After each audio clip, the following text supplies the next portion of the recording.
Salut à tous, c'est Articole. On se retrouve pour un nouveau tuto aujourd'hui sur Photoshop.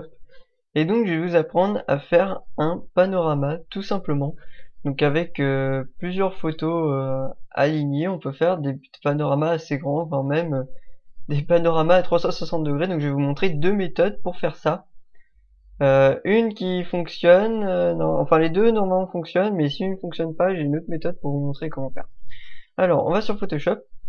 Et donc je vais vous montrer la première méthode qui ne fonctionne pas chez moi et qui fonctionne sur beaucoup de PC, mais il y a certaines personnes chez qui ça marche pas et ils ont beau réinstaller Photoshop et tout et ils n'arrivent pas à le faire fonctionner. Et donc moi je vais vous montrer déjà cette méthode au cas où ça fonctionnerait chez vous, ça serait plus simple. Donc on va importer nos images, mais pour ça on va aller dans Fichier, Automatisation et on va choisir Photo Merge. Donc là on nous propose déjà de faire un panorama directement. Donc moi personnellement je mets auto parce que ça choisit la meilleure disposition pour votre panorama.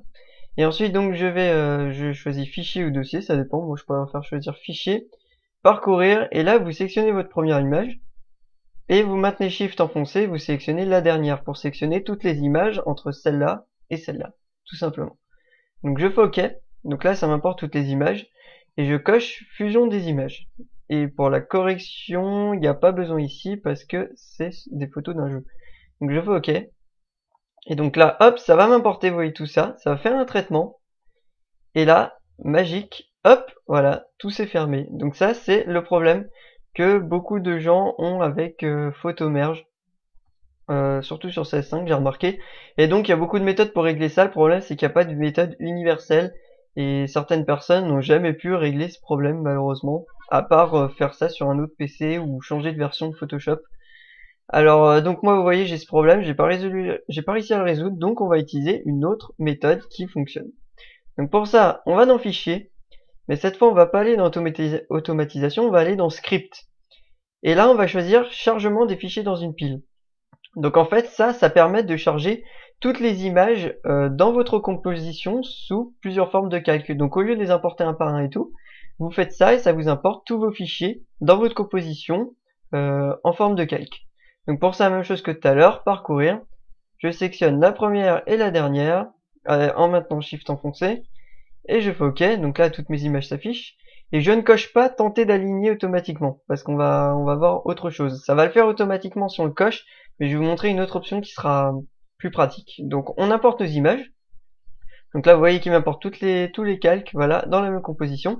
Donc là, vous voyez que j'ai pris des photos, les unes à la suite des autres. Donc plus il y en a, mieux c'est, j'ai envie de dire. Enfin ça dépend, il faut pas en faire trop, il faut pas en faire trop peu. Vous voyez que là, bon, j'en ai fait assez. Donc là, j'ai pris des photos et j'ai tourné ma caméra pour faire plusieurs screens sur Mirror Edge. Et donc maintenant, on va faire un panorama de tout ça. Donc pour ça, je sélectionne la première image, je sélectionne la dernière en maintenant Shift pour que ça me sélectionne tous les calques. Et je vais dans Édition, hop, Édition, alignement automatique des calques. Donc je clique dessus. Et là, vous voyez qu'on a une option similaire à celle de tout à l'heure, sauf que celle-là fonctionne. Et donc là, on a plusieurs choix. Donc après, ça dépend des photos que vous faites. Moi, perso, je préfère choisir automatique. Et ensuite, on a la correction de vignettage. C'est pour l'exposition. Si jamais il y a des couleurs différentes selon l'exposition de vos images, quand vous tournez, c'est pas le même éclairage. Ça peut faire une correction. Donc là, j'en ai pas besoin. Et sinon, déformation géométrique. Donc ça, en fait, ça dépend. C'est pour les appareils photo. Quand vous prenez une photo sur votre appareil photo, en fait, la photo n'est pas tout à fait droite. Il y a un petit peu un arrondi à cause de l'objectif. Et en fait, ça permet de corriger cet effet entre les photos. Sauf que là, j'en ai pas besoin parce qu'en fait, j'ai fait des photos sur un jeu, donc je n'ai pas de déformation. Donc je le coche pas, mais si jamais vous faites des photos en vrai avec un appareil photo, que vous pouvez faire aussi, j'ai déjà fait, ça marche très bien, vous pouvez activer la déformation géométrique. Donc moi je mets automatique pour qu'il choisisse automatiquement le bon mode de projection. Je fais OK. Et là vous allez voir qu'il va travailler, donc ça peut être plus ou moins long, donc là c'était direct. Ça peut être plus ou moins long selon le poids, la taille et le nombre de photos que vous avez.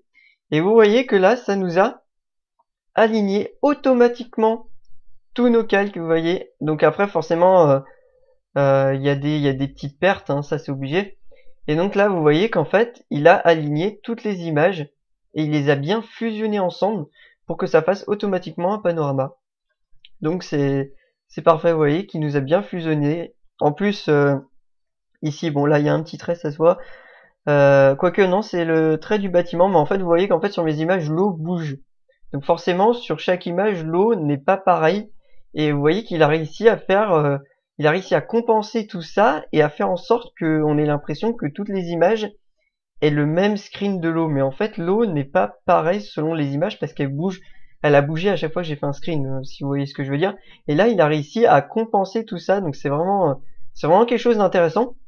Et vous voyez que ça nous a fait un bon panorama. Le problème, c'est qu'on a des pertes, et pour ça, on va faire un recadrage de tout ça. Donc pour ça, on choisit l'outil de recadrage ici. On clique dessus, et là, donc, on maintient le clic enfoncé. Hop là, alors là, je vais prendre un peu plus près, comme ça. Bon, allez, voilà, on s'en fout de toute façon. C'est juste pour le tuto. Et là, je vais choisir à peu près comme ça. Donc si jamais ça s'accroche, vous voyez, sur le côté tout seul, vous maintenez CTRL enfoncé pour pouvoir avoir le contrôle total de ce que vous faites. Voilà, et donc là, je lâche et j'appuie sur Entrée. Et voilà, ça m'a recadré automatiquement mon image. Et vous voyez qu'on a un magnifique panorama de notre image qui a été fait vraiment très facilement. Vous voyez, c'était pas compliqué, ça s'est fait tout seul. Et donc après, vous pouvez vous en faire servir pour faire une bannière d'un site ou quelque chose comme ça. Vous voyez que ça peut être quelque chose d'assez intéressant. Vous pouvez faire ça sur Counter ou d'autres jeux. Vous pouvez faire aussi un truc à 360 degrés, mais vous allez voir que ça fait bizarre. Mais que c'est possible parce que j'ai déjà fait sur Gmod. Et ça marche très bien. Donc voilà, alors c'était un tuto assez court et donc j'espère qu'il vous aura été utile. Donc n'hésitez pas à aller à vous abonner à à la chaîne YouTube si vous voulez être au courant des derniers tutos. Vous pouvez aussi aller sur le site correct.fr ou aller sur le forum pour proposer des idées de tutos, poser des questions ou même montrer vos créations. Et sinon on a une page Facebook de Coréac, donc n'hésitez pas. Voilà. Alors j'espère que vous aurez appris quelque chose là-dessus, que ça vous aura été utile, et donc je vous dis à bientôt pour un nouveau tuto.